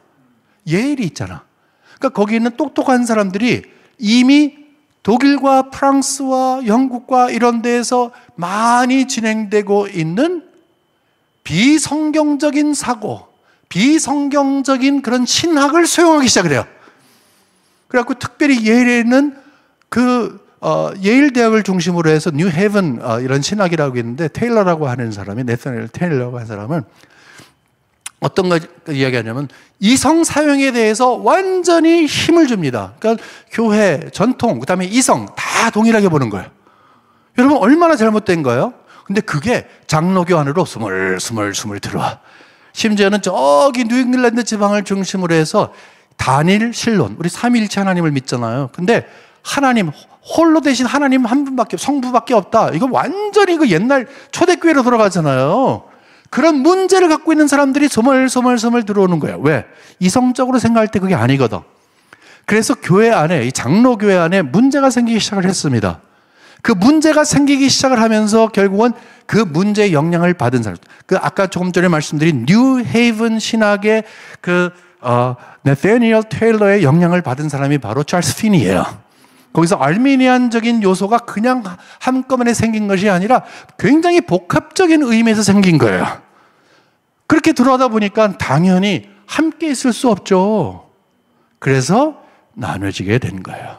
근데 문제는 뭐냐면 그 다음에 69년도에 통합을 하게 되는데, 여러분 남북 전쟁이 언제 있냐면은 1861년서부터 65년까지 있어요. 요 사이에 있어요. 1861년도 사이. 그러니까 이렇게 보시면 돼요. 이때 헤어지고 38년에 헤어지고 69년도에 다시 통합하는데, 왜 그런가 하면은 이 남북 전쟁이 있은 다음에 다 끝난 다음에 우리가 남이가 이게 시작을 한 거야. 우리가 남이가 하는 것이 딱 시작을 하면서 결국은 우리가 함께 해야 되는 거 아니냐라고 해서 합쳐지는 스피릿이 생기기 시작을 했어요. 거기에서 이거구나. 그래서 합쳐졌는데 박수를 일단은 치죠. 왜냐하면 통합이 좋으니까. 근데 여러분 박수 칠 수가 없어요. 근본적인 문제가 해결되지 않은 다음에 합쳐지게 되면 어떻게 해요? 더 영향을 주고받겠죠. 더 영향을 주고받겠죠. 결국은 여기에서 이렇게 합쳐졌습니다만은 그 다음에 소위 말하는 구파와 신파로 나눠져 갖고서 정말 지지고 볶고 엄청난 전쟁이 시작이 된 거예요. 바로 그때서부터 엄청난 전쟁이 막 진행이 된 거예요. 자, 이런 환경 가운데 지속적으로 있다가 결국 1890년도 이후부터는 미국 장로교회가 몸살을 앓기 시작을 합니다. 왜냐하면 아예 노골적으로, 전에는 뭐 슬금슬금 들어왔고 그 다음에 숨어서 있었고 자기를 표현하지 못했지만, 아예 이제는 계몽주의 영향을 받은, 그 자유주의 영향을 받은, 성경의 무오에 대해서 정반대를 하는, 성경의 오류가 마치 성경을 해석하는 첫 번째 발걸음인 것처럼 생각하는, 그래서 성경을 그냥 사람이 쓴 문서라고 생각하는 그러한 사람들이 노골적으로 생기기 시작을 하는 거예요. 겉으로 보기에 전쟁이 시작이 된 것입니다. 그래서 1890년도부터는 엄청난 소용돌이 속에 들어갑니다. 특별히 여기에서 찰스 브리그스라고 하는, 윌리엄 브리그스라고 하는 사람이 있는데, 유니언 신학교에서 1891년도 그때 이제 교수로 들어오면서, 그 사람은 이제 신학교 교수가 아예 그냥 노골적으로 자유주의 신학을 가져놓고 성경 비평이나 뭐 이런 거, 우리가 거부해야 하는 모든 것들을 다 노골적으로 가르치기 시작을 했어요. 바로 이런 환경 속에서 뭐가 딱 일어나느냐, 이제 보수적인 사람들이 일어나기 시작을 합니다. 보수적인 사람들이 일어나기 시작을 하면서 대항하기 시작을 합니다. 여기에서 나온 것이 소위 말하는 이제 자유주의와 현대주의와 이 근본주의의 전쟁이 시작이 됩니다. 이 근본주의가 이제 말이 그렇지, 근본주의라고 이야기한 것은 여러분 슬픈 이야기예요. 왜 그런가 하면은 1910년도에 이 미국 그 PCUSA 장로교회가, 북장로교회가 이런 결정을 해요. 아니, 아무리 그래도 그렇지, 어떻게 성경에서 예수님의 동정녀 탄생을 믿지 않아? 어떻게 성경의 무어성을 부정하다니, 이게 무슨 말이야? 적어도 이거는 우리가 근본적으로 지켜야 될 거 아니야? 라고 하면서 한 게 뭐냐면, 성경의 무어, 예수님의 이 동정녀 탄생, 그 다음에 육체적인 죽음, 육체적인 부활, 육체적인 재림, 여러분 이거 없으면 다 우리 끝나잖아요. 그렇죠? 이거는 우리가 정말 기본적으로 해야 되는 거 아니냐라는 것을 총회적으로 이제 결정을 하고 1916년도하고 그 다음에 23년도에 다시 한번 확인을 합니다. 이게 배경을 보시게 되면 슬픈 배경이에요. 왜? 말도 안 되는 것을 근본이라고 우리가 붙잡아야 되는 것 아니냐라고 얘기를 하니까. 근데 저쪽 자유주의, 아까 말한 우리가 정말 제조가 되는 그쪽에서는 1924년도에 어번 선언이라는 것을 이제 완전히 핵폭탄을 하나 터뜨립니다. 왜 핵폭탄일까? 왜 핵폭탄일까요? 적어도 5가지는 우리가 기본으로 삼자 그랬잖아요. 우리 장로교회에서 5개 모든 것들을 부정하는 것을 서명을 하는, 결국은 그 자리에 서명하고 합쳐서 서명해서 거의 1000명 이상 되는 장로교회 목사들이 결국 서명하게 됩니다. 1000명이 넘게 서명해요. 이 어번 선언은 핵폭탄이었습니다. 결국 그래서 1929년도에 갈라지게 되어서 이제 웨스트민스터 우리 신학교가 여기서 생기게 됩니다. 제가 지금 말씀드린 것은 뭐냐면은 겉에서 보기에는 이것저것 뭐 다 있지만 결국은 성경관, 특별히 계몽주의 영향을 받은 이 새로운 신학이 들어와서 이렇게 됐다 그랬습니다. 자, 이제 제가 시간이 너무 많이 간 것 같은데 앞으로 딱 10분만 더 하겠습니다. 괜찮겠습니까? 네, 10분만 더 하겠습니다. 이제는 우리 한국교회에 대해서 한번 보도록 하겠습니다. 자, 안전벨트 매시고 좀 빨리 달리겠습니다. 혹시 빵 부딪히면 날아갈 수 있으니까 조심하시고. 자, 한국교회 어떻게 시작이 됐느냐 하는 것은 우리 다음번에 만나서 여러분 잘 들어주시면 조금 더 정확하게 보고, 오늘은 주제가 되는 것이 그 파인란으로 가는 것이 이 겉으로 보이는 모든 것이 다가 아니었습니다. 그 안에서는 성경관 때문에 그랬습니다 라고 하는 것을 우리는 스콜랜드 장로교회와 이미 미국 장로교회에 대해서 배웠습니다. 한국 장로교회도 똑같은 일이 벌어졌습니다. 위험 요소가 있는데 처음에는 선교부예요. 선교부가 왜 그렇습니까? 아까 말씀드린 것처럼 4군데서 왔는데 선교부는 이 선교사님들을 보낸 선교부의 지도를 받아야 됩니다. 그런데 선교부가 만일에 힘을 갖고 있는 사람들이 하나님의 말씀에 무엇을 거부하고 새로운 현대주의 사상을 받아들이게 되면은 선교사들에게 뭘 강요할까요? 전통적인 하나님이 장로에게 주신 그 성경 중심의 신학을 포기하도록 하게끔 합니다. 아니면 돈 안 보내주잖아요.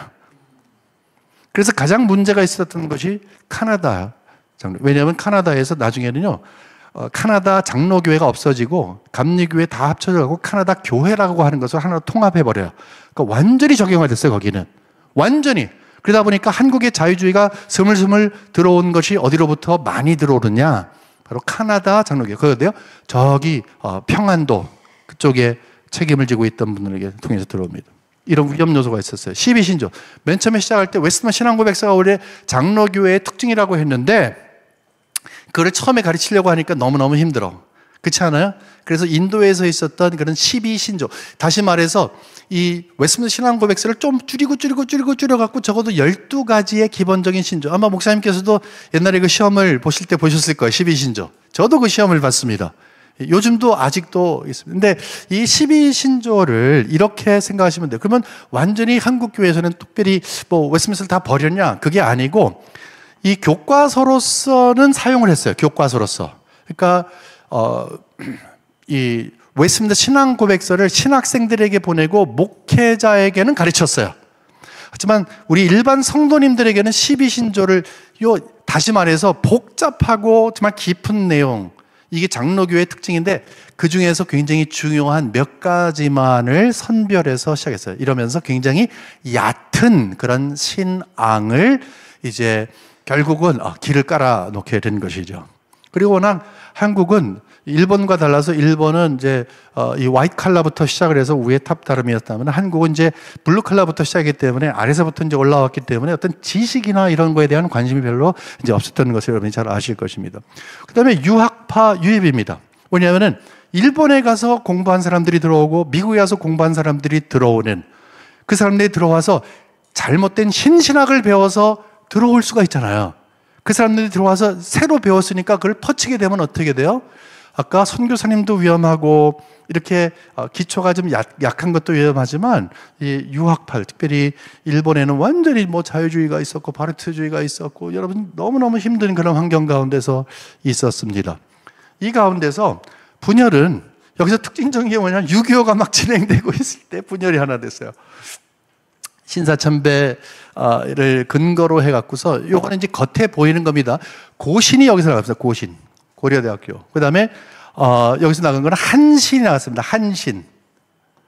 한국신학대학교가 여기서 나가고 여기는 이제 통합하고 합동하고 다시 고신이, 부산에 있는 고신이 52년도에 나갔는데 겉에 보기에는 뭐냐면은 이제 신사참배를 한 분들이 나와서 이제 우리가 과거사를 좀 이렇게 좀 회개하고 해야 되지 않겠냐 그럴 때 기득권을 갖고 있던 분이 이제 일정과 딱 붙어 있던 사람들이기 때문에 그걸 허락하지 않아서 결국은 불이익을 당하면서 나가고, 조선신학교는 원래 1938년서부터 엄청나게 일제가 막 그냥 강압적으로 신사참배를 시켰거든요. 그때 평양신학교도 닫고 이럴 때에 1940년도에 이제 조선신학교가 하나 딱 세워지게 됩니다. 그리고 이제 1948년도가 돼가지고서 이제 광복을 받은 다음에 이제 하나님께서 평양신학교의 맥을 이을 수 있는 장로회 신학교를 하나 세우십니다. 다시 말해서 뭐냐면은 이 조선신학교는 김재준이라고 하는 분이 중심이 되어서 이제 일제와 함께 연결되는, 어떻게 그럴 수 있었을까? 여러분 보세요. 이 선교부에 따라서 다르다고 했잖아요. 그러니까 이 자유주의의 영향을 수용하려고 하는 선교사님들은 얼마든지 자유주의의 물을 먹은 그런 학생들, 그런 교단을 세울 수 있는 백업을 가능했다는 것이죠. 그래서 이렇게 해가지고서 결국 어려움을 겪기 시작했는데 48년도에 박형령 박사님께서 교장으로 돼갖고서 서울에 이제 장로회 신학교가 세우면서 이제 여기서 막 갈등을 하게 됩니다. 여러분 잘 아시는 내용이 바로 여기 있습니다. 그래서 많은 거 생각을 할 때에 한신대가 나간 것, 김재준 박사가 나간 것이 결국은 조선신학교 때문에 그렇다, 박형령 박사 때문에 그렇다, 뭐 이렇게 겉에 보기에는 말을 합니다. 아시겠죠? 신사참배 회계의 문제와 그래서 고신측이 갈라졌다, 조선신학교 때문에 됐다. 그 다음에 여러분이 잘 아시는 이 통합과 합동이 갈라진 것은 WCC 때문에 그렇다라고 얘기를 합니다. 1948년도에 WCC가 시작이 되어서 이걸 어떻게 보느냐, 그래서 뭐 용공 어쩌고 이렇게 되고, 나중에는 결국은 1959년도에 통합과 합동이 갈라졌다면 바로 한 해저에 58년도에 3천만 원 사건이라는 게 있어요. 이 장로교 신학교의 가장 대표적이었던, 아까 기도하실 때에도 이름이 나왔던 박경영 박사님, 그분이 마치 횡령한 것처럼 이렇게 나왔는데 그게 아니에요. 원래 참 학문적으로만 활동을 하셨던 분이라 잘 몰라서 이제 이 장로교 신학교 교장으로서 실수를 한 건데, 그거를 저쪽에서 막 WCC 찬성파에서 막 그래가지고서 결국 사임하게 됩니다. 그래서 이제 그 다음에 연동파, 승동파 이렇게 갈라져 갖고 합동통합이 갈라집니다. 이것이 보통 사람들이 생각을 할 때에 겉에 보이는 분열이라고 합니다. 고시는 신사참배, 그 다음에 이 한신은 조선신학교와 장로교 신학교의 갈등, 그 다음에 59년도 통합과 합동은 WCC라고 이야기하지만 실상은 그렇지를 않습니다. 그렇지 않습니다. 그렇지 않습니다. 평양신학교가 처음에 세워졌을 때는 상당히 구파적이었습니다. 구파적인 건 뭐예요? 하나님의 말씀 중심, 오류가 없습니다. 이게 상상을 하지 못했어요. 무슨 성경에 오류가 있다? 상상할 수도 없는 아주 보수적인 그런 일이 시작을 했습니다. 그 다음에 하나 둘씩 여기저기에서 문서를 통해서 배우고, 선교사님들이 사바사바 해가지고서 사람들이 조금은 어느 정도 이렇게 생기긴 했지만, 어떤 거 성경관이 무너지는 요 모습은 좀 보이긴 했지만 아직까지는 견고했어요. 하지만 30년대 들어와서 이제 어떤 일이 있었는가 하면, 이 자유주의의 영향을 받기 시작한 선교사님들이 외국에서 공부하고 돌아온 자유주의를 공부한 사람들을 키우기 시작을 했어요. 그래서 흥왕하기 시작하고 대조가 됐어요. 즉 싸움이 있어요. 이 보수와 진보의 싸움이 있었어요. 그런 다음에 1938년도 이후에는 아까 말씀드린 것처럼 신사참배가 있은 다음에 많은 분들이 몽고로 가고 다 피신하고 하면서 여기 공백이 생겼어요. 이 공백을 누가 넣었느냐? 자유주의 신학자들이 들어갔어요. 여기에 자유주의 신학자들이 딱 들어갔어요. 여기서 나온 것이 조선신학교예요. 그 다음에 해방 이후에는 어떻게 되냐? 이것이 겉으로 드러나기 시작을 하면서 이제 싸움이 겉으로 드러나서 엄청난 전쟁이 있었다는 것이죠. 자, 그러면 어떤 형태로 이것을 우리가 이해할 것인가? 적어도 여러분이 세 분을 이해하면 아마 이해할 수 있을 것 같아요. 한 분은 김재준 박사. 이분은 어떤 분이에요? 자유주의 신학, 그렇죠? 그래서 여기에서 이분은 자유주의 신학의, 그 다음에 두 번째는 박형룡. 이 두 분은 엄청나게 보수와 그 다음에 진보 측에서, 즉 정통주의와 자유주의 측에서 엄청나게 정말 싸웠던 그런 분들이죠. 두 분은 정말 많이 싸웠습니다. 근데 그 다음에 세 번째 한 분이 계십니다. 한경직 목사님. 근데 놀라운 것은 한경직 목사님은 여기 합동과 통합이 딱 갈라질 때 통합 쪽으로 가셨잖아요. 그러니까 이분은 진보고 이분은 보수면 이분은 뭐겠습니까? 중도. 그냥 중앙을 이렇게 가는 중도파야. 근데 놀라운 것은 여러분 놀라지 마세요. 이 세 분이 다 구 프린스턴 신학교에서 공부를 했다고 하는 거야. 먼저 박형영 박사님은 1926년도에서 29년도까지, 아니 23년도에서 26년도까지 했고요. 그 다음에 한경직 목사님은 26년도에서 29년도까지 했고요. 그 다음에 김재준 박사님은 28년도에서 29년도까지 했어요. 그런데 아까 제3차 분열을 해서 이 구 프린스턴에서 웨스트민스터가 나올 수밖에 없었던 분열이 있다 그랬잖아요. 더 이상 못 참는, 그때가 바로 29년도예요. 그 말은 뭐예요? 이분들이 프린스턴에 가갖고서 아주 이 구파와 신파, 자유주의와 이 정통주의가 싸우고 있는 현장 속에서 이것이 어떤 건가를 다 알았었어요. 그분들이 한국에 돌아와서 그대로 적용을 하신 거예요. 그것이 바로 우리 장로교회 이 분열 중심에 있었던 성경관이라고 얘기를 합니다. 그래서 스코틀랜드와 미국과 한국의 장로교회의 특징을 보게 되면은 교과서에서는 이런 문제 때문에 저런 문제 때문에 있습니다라고 겉으로 이야기하는 건 있지만 사실은 깊이 들어가면 성경관이에요. 성경관이 이렇게 힘들게 교회를 만들었습니다. 요즘에 여러분 겉에 보일 때 교회를 힘들게 하고 사회를 힘들게 하는 것이 많이 있잖아요. 뭐 이런 것 때문에 그렇습니다, 저런 것 때문에 그렇습니다 라고 이야기할 수 있어요. 하지만 한꺼풀 벗고 들어가 보면 여러분 가장 핵심적인 문제가 뭔지 아세요? 성경관이에요.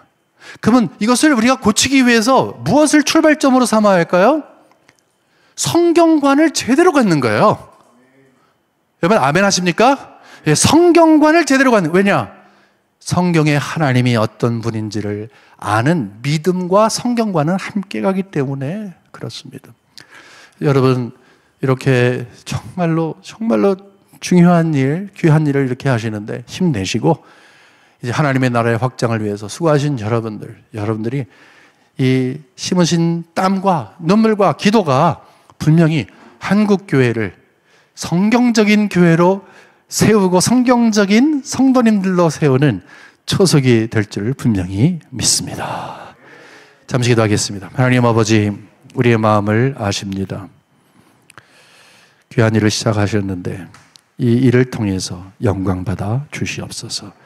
예수님의 이름으로 기도합니다. 아멘. 네, 우리 조진모 교수님 역시 기대했던 대로 귀한 말씀 전해주셔서 감사드립니다. 우리 너무 귀한 강의여서 이렇게 리뷰를 한다는 것이 강의에 초를 치는데 부담이 있습니다만은 그래도 잠깐만 언급을 좀 드리면요. 먼저 굉장히 중요한 말을 선포하고 시작하셨어요. 역사란 뭐냐? 역사는 하나님이 어떤 분인지를 드러내는 것이란 말씀하시는데 이 말씀을 반대로 뒤집으면 역사를 모르면 하나님을 알 수 없다는 말이 있죠. 그래서 역사에서 가장 중요한 것은 역사관이다라고 말씀하시면서 모든 것의 근거, 원천은 하나님이시고요. 그리고 우리는 끊임없이 도는 윤회 역사관이 아닌 직선사관을 가지고 있는데 이 직선으로 연결되는 역사는 하나님의 구속 역사다. 구약 성경과 신약 성경과 이어지는 교회사까지 모두 하나님의 구속 역사라 말씀을 해 주셨습니다.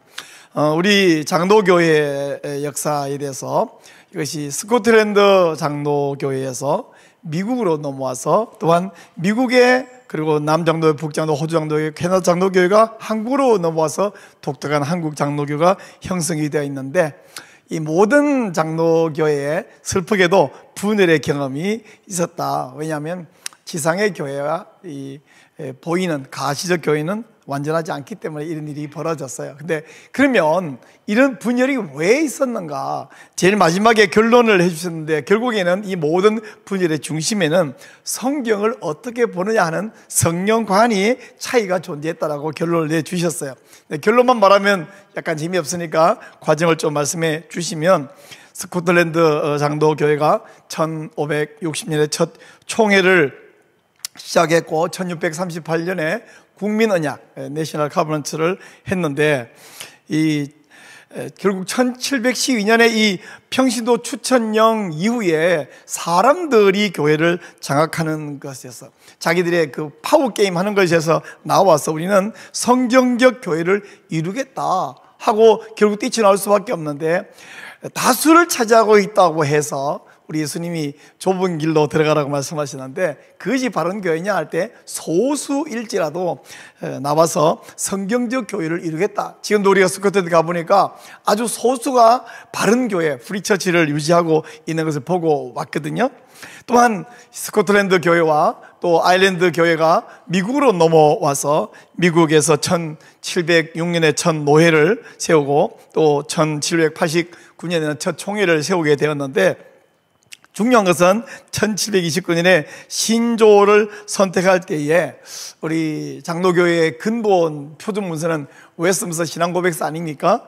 이것을 받아들일 때 시대적 변화와 상황의 변화에 있어서 어디까지를 수용할 거냐, 완전히 100% 수용할 거냐, 상황에 따라서 이것은 본질이다, 아니 이것은 나는 비본질이라고 본다 하고 수용의 차이가 결국에는 미국 장로교회라고 하는 이 독특한 이 형태를 생성하게 되는데 이런 과정에 있어서 차이가 났기 때문에 또한 분열이 발생할 수밖에 없었다는 것이죠. 그 와중에 또한 부흥의 시기 또 서부 개척의 시기, 이 새롭게 생성되는 교회에 목회자를 누구를 혹은 어떤 분을 세울 것이냐가 하는 것에 대한 견해 차이도 있었고 그 시기 어간에 18세기에 독일 신학 좀 아카데믹하다 그러고 좀 스스로 공부도 해서 똑똑하다고 자부하는 사람들이 하나님 말씀을 100% 받아들이는 것을 소위 무식한 것처럼 받아들이고 자기들은 공부했다고 해서 이성을 앞세우는 이런 이성 신학이 들어옴으로 말미암아 19세기 말에 자유주의 신학자들이 생겨나고 이에 반발하는 분들이 성경을 100% 믿어야죠 하고 최소한 이건 믿어야죠 라고 하는 5가지를 내세울 때에 이걸 근본주의라고 부르는데 근본주의 흔히 그렇게 말하면 외골수 좀 자기만 옳다고 하는 사람 이런 것으로 좀 치부해 버릴 수 있는데 오히려 이 근본주의가 믿는 5가지가 잘못된 게 하나도 없잖아요. 어쩌면 근본주의라고 이 몰아붙이는 말을 들을 때에 영국 잉글랜드에서 이 엘리자베스 시대에 파크가 퓨리탄이라는 용어를 쓰면서 종교도들을 조롱했던 말이 생각이 납니다. 이런 미국의 교회가 한국으로 넘어와서 우리 처음에는 잘 조화를 이루는 것처럼 보였죠. 그러나 각각의 미국 남장로교, 북장로교도 있고 캐나다 장로교도 있고 등등의 그 선교부의 영향에 따라서 사람이 어떤 사람이 그 직책을 맡느냐에 따라서 영향을 미치는 이런 부분들과 또한 이 당시에 미국에서부터 새롭게 신학을 배워오신 분들의 영향이 커짐으로 말미암아 신신학이 들어와서 한국에 분열이 났다. 겉으로 볼 때는 우리나라의 크게 장로교회가 오늘날은 너무 많이 쪼개져서 개수가 몇 개인지 모르겠는데 근본적으로는 우리 원래 있던 장로교회가 신사참배 문제로 고시는 갈라져 나갈 수밖에 없었던 슬픈 일이 있고요. 또 1953년에 조선신학교가 나가서 오늘날 한국신학교 한신대학교가 된 것은 이건 누가 봐도 신학적 문제 때문에 분열되어 나갔고, 1959년에 WCC를 수용할 것이냐의 문제 때문에 성동척과 연동척으로 나눠져서 오늘날 합동 또 통합이 이루어졌는데, 이런 것들이 드러나는 역사가 있습니다만은 그보다 진짜 이유는 그 속에 있는 잘못된 성경관 때문이라고 마지막으로 정리를 너무너무 잘 해주셨습니다.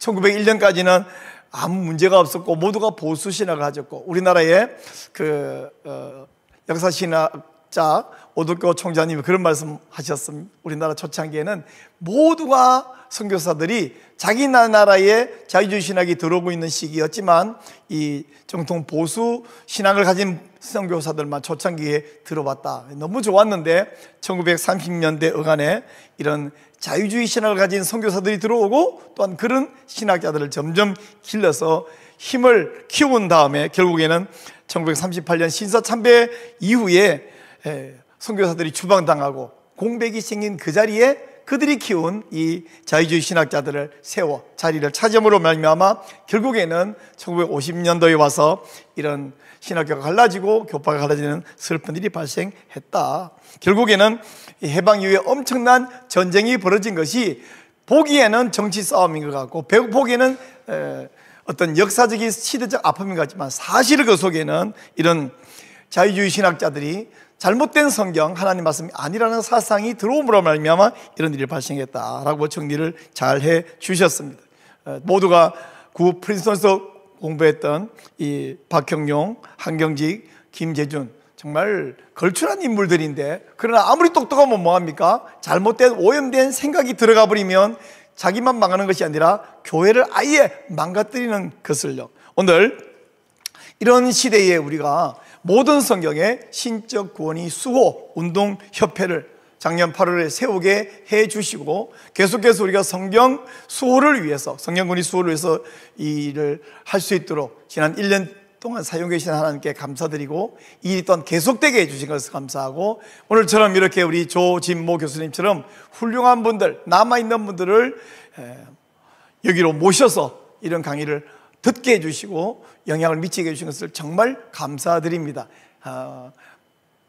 아무리 강의가 길어도 핵심은 하나밖에 없죠. 성경을 어떻게 보느냐 하는 성경관이 교회도 분열하게 만들고 영혼을 죽이게 만들고 교회를 죽게 만드는 것입니다. 우리 이 일을 위해서 우리가 먼저 한번 기도하면 좋겠는데요. 하나님, 지금 전 세계의 80% 혹은 90%의 신학자들이 성경 비평학을 수용하고 성경이 완전한 하나님 말씀이 아니라고 주장이 되고 인간 이성적인 생각을 해대고 있는 이 시대에 한국 교회는 그나마 그 비율이 거꾸로 아닙니까? 우리는 뭐 20% 얼마 정확하게는 파악이 어렵지만은 적어도 한 80% 정도는 아직 보수 신학을 지키고 있는데, 그 원인이 과거에 제대로 배웠던 성도들이 남아있기 때문인 것 같은데, 점점 잘못 배운 신학자들이 많아지면 내버려두면 뒤집어질 수 있습니다만은 하나님 은혜로 아직도 지키고 있으니 너무 감사하죠.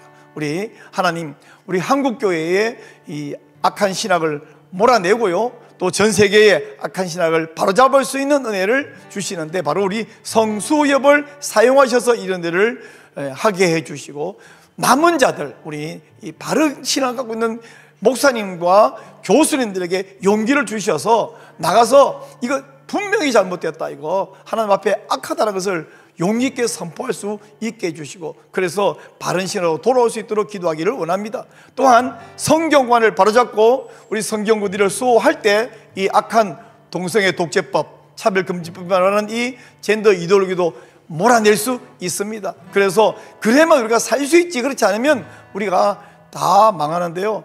한국, 대한민국이 매우 어렵습니다. 이 어려움의 원인은 어떤 정치인 몇 사람 때문이라기보다는 근본적으로 교회가 잘못되고 성경 권위를 지키지 않고 하나님을 제대로 섬기지 않을 때 하나님께서 바로 즉시 핀셋처럼 그 사람만 골라냅니까? 아니, 교회를 징계하시는데 그 징계하는 과정에 나라에 어려움이 생긴다고 저는 봅니다. 그러므로 우리가 살기 위해서, 하나님께 영광을 돌리기 위해서, 다시 이 땅의 부흥을 위해서 기도할 필요가 있고, 계속해서 용기를 내도록 은혜가 필요합니다. 우리 한번 주여 부르짖고, 하나님이여 주님의 말씀에 신적 권위를 수호할 수 있도록 모든 목사들에게 용기를 주시고 교수들에게 용기를 주셔서 하나님 말씀이 온전히 하나님 말씀인 것을 용감하게 선포할 수 있게 해달라고, 우리 모든 성도들도 특별히 신학생도 깨어나서 잘못된 교수가 있으면 그것을 수용하지 말고 분명히 잘못을 지적하고 보고하고, 그래서 그런 신학자들을 배제시키고 우리 신학교를 온전히 회복시키며 교회를 회복시키고, 그래서 한국교회가 온세계 교회를 살려내는 데 쓰임받도록, 그리고 그 중심에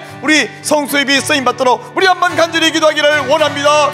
주여 하나님 아버지 감사합니다. 이 악한 시대에 우리를 사용하여 주시고 우리 성수협을 세우셔서 지난 1년 동안 귀한 일을 하게 해주신 것을 정말로 감사드리옵나이다. 온 세계에 하나님이여 너무나 많은 신학자들이 오염되어 있습니다. 하나님의 귀한 말씀을 하나님 말씀인 것을 인정하지 아니하고 이성을 하나님 말씀 위에가 대놓고 하나님의 권위를 독차지하고 있습니다. 그 옛날 교황이 감히 하나님의 자리를 차지하더니 이제는 인간들이 자기의 이성을 하나님의 자리에 올려놓은 우상숭배를 감히 감행하고 있습니다. 주여 우리가 이제 하나님의 권위를 회복하고 주의 말씀의 권위를 회복하고 이로 한국교회를 살려내고 온세계 교회를 살려내기를 간절히 주여 소원하고 기도드리옵나이다. 하나님 말씀 앞에 굴복하게 하여 주시옵소서. 하나님 말씀의 권위를 회복하는 이 일에 우리 성수협을 사용하여 주셔서 감사합니다.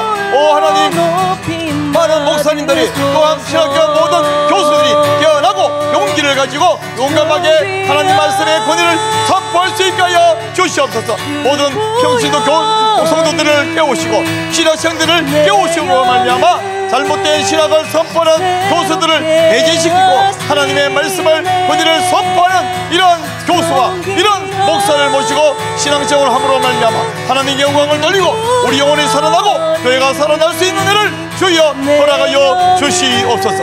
홀로 귀한 강의를 허락하심을 감사합니다. 조진보 교수님을 복 주시고 계속해서 사용하여 주시고 우리 성수협을 사용하여 주시고 성수협에 들어가서 강의를 듣는 모든 우리 사랑하는 지체들 성도들 한 명 한 명에게 복을 주시며 용기를 주시고 성수협 사역이 계속 확장되게 하시고 이 강의를 더 많은 분들이 듣고 영향을 받고 은혜를 받고 깨어날 수 있는 화복을 주여 허락하여 주시옵소서. 하나님 감사합니다. 모든 말씀 우리 주 예수 그리스도의 이름으로 기도드리옵나이다. 아멘. 네, 감사합니다. 이제 몇 가지 광고 말씀 드리도록 하겠습니다. 우선 성수의 강의가 너무 좋잖아요.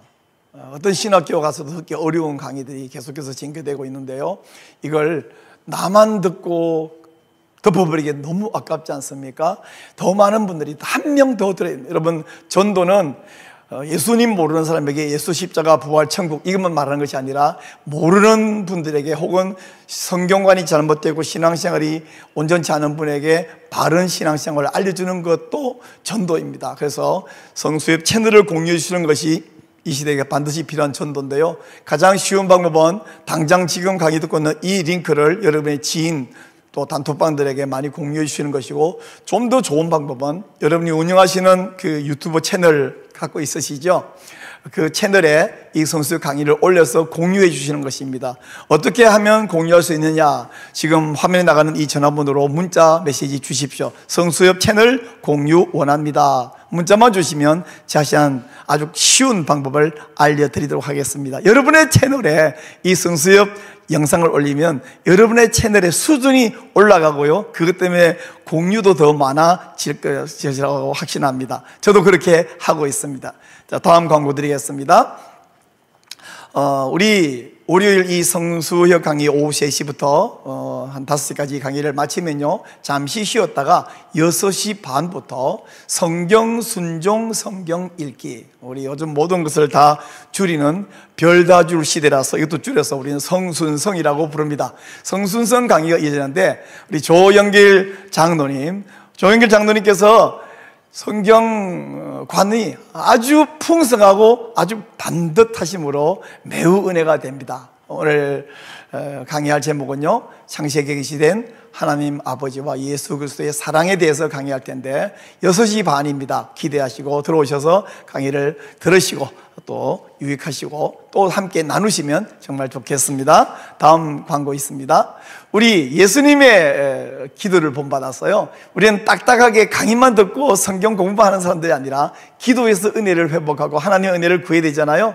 그래서 매주 목요일 저녁 8시 반에 우리는 청계산 한 산자락에 모여서 기도합니다. 먼저 8시 반부터는 각자가 하나님께 기도하고요, 9시 40분에 모여서 공동의 기도 제목을 함께 기도하고 이렇게 목요일마다 기도하고 있는데, 산기도에 안 와보신 분들은 그 맛을 모를 뿐 아니라 처음 산에 가려고 그러면 뭔가 두려움이 괜히 생기는데, 거기 제가 가봤더니 곰이 없더라고요.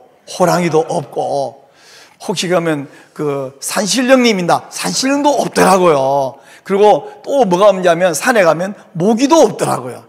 산에 가면 정말 은혜를 받습니다. 우리 하나님과 좀 더 가까이서 만나고 싶으시면 산기도에 오시기를 바랍니다. 네, 산기도에 오셔서 함께 은혜 받기를 바랍니다. 네, 이제 우리 다음 주 강의를 미리 좀 알려드리겠습니다. 아까 제가 사회하면서 잠깐 말씀드렸는데, 지난주에 와서 강의하셨던 우리 합동신학대학교의 설교학 교수 이승진 교수님께서 다음 주에 한 번 더 오셔서 언약 해석학과 강해 설교라는 제목으로 말씀 전해주실 건데, 지난주 강의에도 은혜를 받으셨잖아요. 다시 기대를 가지고 다음 주 강의도 또 시청해 주시기를 바랍니다. 네, 여러분 지금까지 함께 해주셔서 정말 감사합니다.